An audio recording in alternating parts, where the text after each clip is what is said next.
ఈరోజు గుమ్మడికాయ ఎలా చేయాలో చెప్తాను. ఇదిగోండి కొద్దిగా ఉల్లిపాయలు, ఇదిగోండి గుమ్మడికాయ వేస్తున్నాను. ఇదిగోండి కొద్దిగా సాల్ట్, కొంచెం కారం, చూడండి తీసుకొని వాడి నుంచి వాటర్ వేసేసుకుందాము.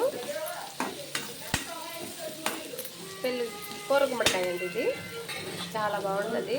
చూడండి నీళ్ళు వేసుకుందాం. చూడండి మూత పెట్టేసుకుందాము. ఇదండి ముల్లంగి, మునక్కాయ, సాంబారు, మామిడికాయ కూడా. ఇదిగోండి గుమ్మడికాయ దిక్కండి వేసుకుంటాను. ఇది సాంబార్ ఉడుకుతా ఉంది. ఇదిగోండి గుమ్మడికాయ.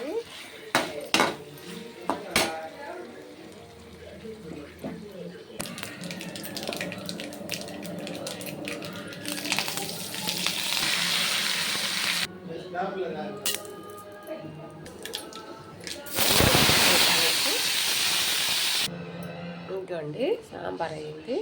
కొత్తిమీర చల్లి